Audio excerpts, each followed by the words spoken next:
Hi ಎಲ್ರಿಗೂ ನಮಸ್ಕಾರ. Share marketing Kannada ಚಾನೆಲ್ಗೆ ನಿಮಗೆ ಸ್ವಾಗತ. ಮುಂದಿನ ವಾರ ಮಾರ್ಕೆಟ್ನಲ್ಲಿ 3 ಮೇನ್ ಬೋರ್ಡ್ IPOಗಳು ಸಬ್ಸ್ಕ್ರಿಪ್ಷನ್ಗೆ ಓಪನ್ ಆಗ್ತದೆ.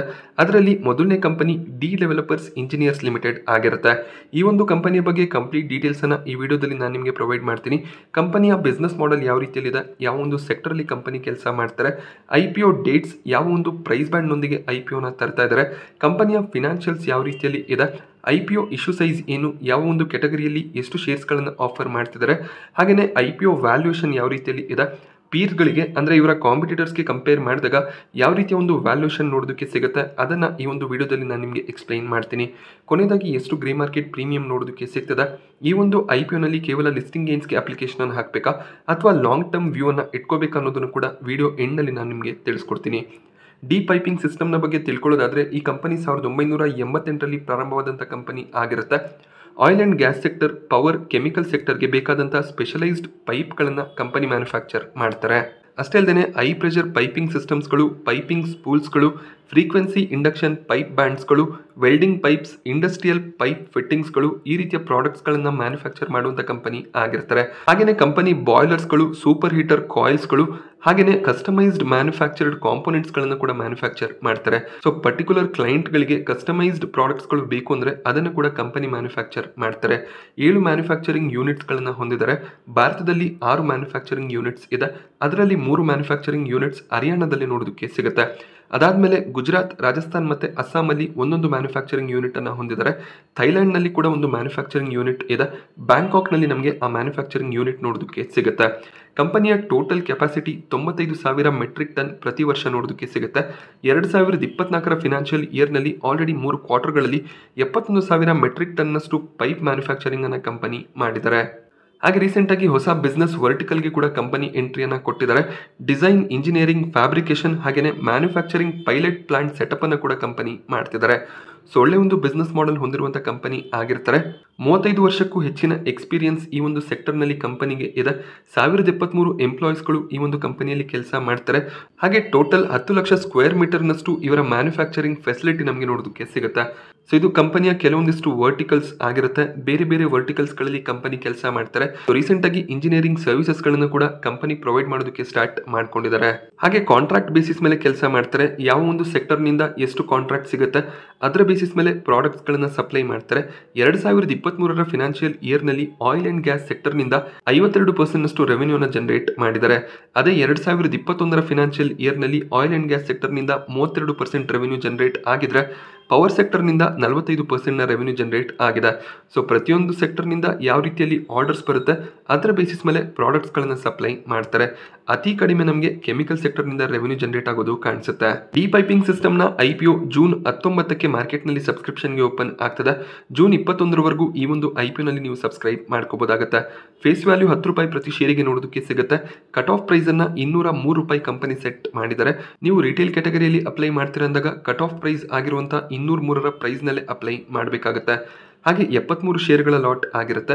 ಮಿನಿಮಮ್ 73 ಶೇರ್ಗಳಿಗೆ ಅಂದರೆ ಒಂದು ಲಾಟ್ಗೆ ಅಪ್ಲಿಕೇಶನ್ ಹಾಕಲೇಬೇಕು. ಒಂದು ಲಾಟ್ಗೆ ಅಪ್ಲೈ ಮಾಡೋದಕ್ಕೆ 14,819 ರೂಪಾಯಿ ಬೇಕಾಗುತ್ತೆ. ಮ್ಯಾಕ್ಸಿಮಮ್ ಒಬ್ಬ ರಿಟೇಲ್ ಇನ್ವೆಸ್ಟರ್ 13 ಲಾಟ್ಗಳಿಗೆ ಅಪ್ಲೈ ಮಾಡ್ಬೋದು. 13 ಲಾಟ್ಗೆ ಅಪ್ಲೈ ಮಾಡೋದಕ್ಕೆ 1,92,647 ರೂಪಾಯಿ ಬೇಕಾಗುತ್ತೆ. ನೀವು 14 ಲಾಟ್ಗೂ ಹೆಚ್ಚಿನ ಅಪ್ಲಿಕೇಶನ್ ಹಾಕಿದ್ರೆ ಆಟೋಮ್ಯಾಟಿಕ್ ನೀವು HNI ಕ್ಯಾಟಗರಿಯಲ್ಲಿ ಅಪ್ಲೈ ಮಾಡಿದ ರೀತಿಯಲ್ಲಿ ಆಗುತ್ತೆ. IPO ಅಲಾಟ್ಮೆಂಟ್ ಡೇಟ್ 24 ಜೂನ್ ಆಗಿದೆ. ನಿಮಗೆ IPO ಅಲಾಟ್ ಆಗಲಿಲ್ಲ ಅಂದರೆ ರೀಫಂಡ್ 25 ಜೂನ್ಗೆ ಕ್ರೆಡಿಟ್ ಆಗುತ್ತೆ.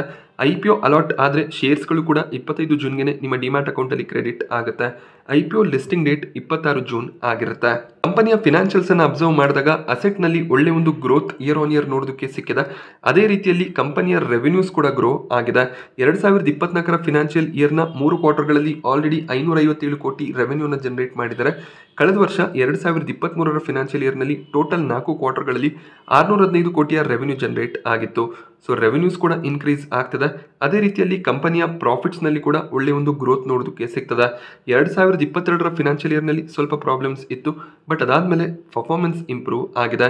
ಕಂಪನಿ 4 ಕ್ವಾರ್ಟರ್ಗಳಲ್ಲಿ ಅರೌಂಡ್ 15ರಿಂದ 16 ಕೋಟಿಯ ಪ್ರಾಫಿಟ್ಸ್ ಅನ್ನು ಜನರೇಟ್ ಮಾಡ್ತಾರೆ. ಒಂದು ಸಣ್ಣ ಸೈಜ್ನ ಕಂಪನಿ ಆಗಿರುತ್ತೆ. ಆದ್ರಿಂದ ನಮಗೆ ಡಬಲ್ ಡಿಜಿಟ್ ಪ್ರಾಫಿಟ್ಸ್ ನೋಡೋದಕ್ಕೆ ಸಿಗ್ತದೆ. ಹಾಗೆ ಇವರ ಡೆಟ್ ಏನಿದೆ ಅದು ಕೂಡ ಇನ್ಕ್ರೀಸ್ ಆಗ್ತಿರೋದು ಕಾಣಿಸ್ತದೆ. 2022ರ ಫಿನಾನ್ಷಿಯಲ್ ಇಯರ್ನಲ್ಲಿ 285 ಕೋಟಿ ಇದ್ದಂಥ ಡೆಟ್ ಈಗ 407 ಕೋಟಿಗೆ ಇನ್ಕ್ರೀಸ್ ಇನ್ಕ್ರೀಸ್ ಆಗಿದೆ. ಒಂದು ಆವರೇಜ್ ಫಿನಾನ್ಷಿಯಲ್ಸ್ ಅಂತ ಕನ್ಸಿಡರ್ ಮಾಡಬಹುದಾಗುತ್ತೆ. IPO ಇಶ್ಯೂ ಸೈಜ್ 418 ಕೋಟಿ, ಇದರಲ್ಲಿ 325 ಕೋಟಿಯ ಫ್ರೆಶ್ ಇಶ್ಯೂ ಇದೆ. ಹಾಗೆ 93 ಕೋಟಿಯಷ್ಟು ಆಫರ್ ಫಾರ್ ಸೇಲ್ ಕೂಡ ನೋಡೋದಕ್ಕೆ ಸಿಗುತ್ತೆ. ಆಫರ್ ಫಾರ್ ಸೇಲ್ ಅಂದಾಗ IPOಗೂ ಮುಂಚೆ ಯಾರೆಲ್ಲ ಇನ್ವೆಸ್ಟರ್ಸ್ಗಳು ಶೇರ್ಸ್ಗಳನ್ನು ಪರ್ಚೇಸ್ ಮಾಡಿರ್ತಾರೆ ಅವರು IPOನಲ್ಲಿ ತಮ್ಮ ಶೇರ್ಸ್ಗಳನ್ನು ಸೆಲ್ ಮಾಡ್ತಾರೆ. IPOಗೂ ಮುಂಚೆ ಒಳ್ಳೆ ಒಂದು ಲೆವೆಲ್ನಲ್ಲಿ ಇವರು ಶೇರ್ಸ್ಗಳನ್ನು ಅಕ್ವೈರ್ ಮಾಡ್ಕೊಂಡಿರ್ತಾರೆ. ಈಗ ಒಳ್ಳೆ ಒಂದು ರೇಟ್ನಲ್ಲಿ ಆ ಶೇರ್ಸ್ಗಳನ್ನು ಸೆಲ್ ಮಾಡಿ ಪ್ರಾಫಿಟ್ಸನ್ನು ತಗೋತಾರೆ. ಯಾಕೆಂದರೆ IPO ಬಂದಮೇಲೆ ಯಾರೆಲ್ಲ IPOಗೂ ಮುಂಚೆ ಇನ್ವೆಸ್ಟ್ಮೆಂಟನ್ನು ಮಾಡಿರ್ತಾರೆ ಅವರು 1 ವರ್ಷಗಳ ಕಾಲ ಶೇರ್ಸ್ಗಳನ್ನು ಸೆಲ್ ಮಾಡೋದಕ್ಕೆ ಸಾಧ್ಯ ಆಗೋದಿಲ್ಲ. ಹಾಗೆ 325 ಕೋಟಿ ಫ್ರೆಶ್ ಇಶ್ಯೂನಿಂದ ಏನು ಅಮೌಂಟ್ ಬರುತ್ತೆ ಆ ಒಂದು ಅಮೌಂಟನ್ನು ಕಂಪನಿ ತಮ್ಮ ಮ್ಯಾನುಫ್ಯಾಕ್ಚರಿಂಗ್ ಯೂನಿಟ್ಗಳನ್ನು ಇನ್ನಷ್ಟು ಸ್ಟೆಬಿಲೈಸ್ ಮಾಡೋದಕ್ಕೆ ಹಾಗೆಯೇ ಬೇರೆ ಆಪರೇಷನಲ್ ಆಕ್ಟಿವಿಟಿಗಳಿಗೆ ಬಳಸ್ಕೋಬೋದಾಗುತ್ತೆ. QIB ಕ್ಯಾಟಗರಿಯಲ್ಲಿ 50% ಆಫರನ್ನು ಮಾಡ್ತಿದ್ದಾರೆ. NII ಕ್ಯಾಟಗರಿಯಲ್ಲಿ 15% ಆಫರ್ ಇದೆ. ರಿಟೇಲ್ ಕ್ಯಾಟಗರಿಯಲ್ಲಿ ಕೂಡ 35% ಆಫರನ್ನು ಮಾಡ್ತಿದ್ದಾರೆ. ಒಂದು ಸಣ್ಣ ಸೈಜ್ನ IPO ಆಗಿರುತ್ತೆ. ಹಾಗೆ ಬೇಗನೆ IPO ಸಬ್ಸ್ಕ್ರೈಬ್ ಆಗುವಂಥ ಚಾನ್ಸಸ್ಗಳು ಕೂಡ ಇದೆ. 203ರ ಅಪ್ಪರ್ ಪ್ರೈಸ್ ಬ್ಯಾಂಡ್ನಲ್ಲಿ ಟೋಟಲ್ ಮಾರ್ಕೆಟ್ ಕ್ಯಾಪ್ 1400 ಕೋಟಿ ಅರೌಂಡಲ್ಲಿ ನೋಡೋದಕ್ಕೆ ಸಿಗುತ್ತೆ. ಒಂದು ಸ್ಮಾಲ್ ಕ್ಯಾಪ್ನ ಕಂಪನಿಯಾಗಿ ಮಾರ್ಕೆಟ್ನಲ್ಲಿ ಲಿಸ್ಟ್ ಆಗುತ್ತೆ. ಅರ್ನಿಂಗ್ ಪರ್ ಶೇರ್ ₹2.45 ನೋಡೋದಕ್ಕೆ ಸಿಗ್ತದೆ. 82ರ PEಯಲ್ಲಿ ಮಾರ್ಕೆಟ್ನಲ್ಲಿ ಲಿಸ್ಟ್ ಆಗ್ತಿದ್ದಾರೆ. ಇಂಡಸ್ಟ್ರಿ PE 42ರ ಅರೌಂಡಲ್ಲಿ ನೋಡೋದಕ್ಕೆ ಸಿಗ್ತದೆ. ಕಂಪನಿ ಡ್ರಾಫ್ಟ್ ಪೇಪರ್ಸನ್ನು ಸಬ್ಮಿಟ್ ಮಾಡಿದಾಗ ISGEC ಹೆವಿ ಇಂಜಿನಿಯರಿಂಗ್ ಲಿಮಿಟೆಡ್ ಅನ್ನು ತಮ್ಮ ಕಾಂಪಿಟೇಟರ್ ಆಗಿ ಲಿಸ್ಟ್ ಮಾಡಿದ್ದಾರೆ. But complete apple to apple basis ಅಂದ್ರೆ ಡಿ ಪೈಪಿಂಗ್ ಲಿಮಿಟೆಡ್ ಏನು ಕೆಲಸ ಮಾಡ್ತಾರೆ ಅದೇ ರೀತಿಯ ಒಂದು ಮ್ಯಾನುಫ್ಯಾಕ್ಚರಿಂಗ್ ಅನ್ನ ISGEC ಮಾಡೋದಿಲ್ಲ. ಕೆಲವೊಂದಿಷ್ಟು ಸೆಗ್ಮೆಂಟ್ಗಳಲ್ಲಿ ಕಂಪನಿ ಸಿಮಿಲರ್ ಪ್ರಾಡಕ್ಟ್ಸ್ಗಳನ್ನು ಮ್ಯಾನುಫ್ಯಾಕ್ಚರ್ ಮಾಡ್ತಾರೆ. ಆ ಒಂದು ಬೇಸಿಸ್ ಮೇಲೆ ಕಂಪೇರ್ ಮಾಡಿದಾಗ ISGEC ಹೆವಿ ಇಂಜಿನಿಯರಿಂಗ್ ಲಿಮಿಟೆಡ್ 37ರ PEಯಲ್ಲಿ ಮಾರ್ಕೆಟ್ನಲ್ಲಿ ಟ್ರೇಡ್ ಆಗ್ತಿದೆ. ಅದೇ ಡಿ ಪೈಪಿಂಗ್ ಸಿಸ್ಟಮ್ 82ರ PEಯಲ್ಲಿ IPOನ ತರ್ತಿದ್ದಾರೆ. ಸೊ ಸ್ವಲ್ಪ ಎಕ್ಸ್ಪೆನ್ಸಿವ್ ವ್ಯಾಲ್ಯೂಷನ್ ಅಂತ ನಮಗೆ ಇಲ್ಲಿ ಕಾಣಿಸುತ್ತೆ. ಯಾವುದೇ ಒಂದು IPOನಲ್ಲಿ ಅಪ್ಲಿಕೇಶನ್ ಅನ್ನು ಹಾಕಬೇಕು ಅಂತ ಇದ್ರೆ ಡಿಮ್ಯಾಟ್ನ ಅವಶ್ಯಕತೆ ಇರುತ್ತೆ. ಇನ್ನೂ ಕೂಡ ನೀವು ಡಿಮ್ಯಾಟ್ ಅಕೌಂಟನ್ನು ಓಪನ್ ಮಾಡಿಸಿಲ್ಲ ಅಂದರೆ ಲಿಂಕ್ ನಿಮಗೆ ಡಿಸ್ಕ್ರಿಪ್ಷನ್ ಬಾಕ್ಸಲ್ಲಿ ಅವೈಲೇಬಲ್ ಇರುತ್ತೆ. ಆ ಲಿಂಕನ್ನು ಬಳಸ್ಕೊಂಡು ಡಿಮ್ಯಾಟ್ ಅಕೌಂಟನ್ನು ಓಪನ್ ಮಾಡಿಸ್ಬೋದಾಗುತ್ತೆ. ಡಿ ಪೈಪಿಂಗ್ ಸಿಸ್ಟಮ್ನ IPO register Link Intime India private limited ಆಗಿರ್ತಾರೆ.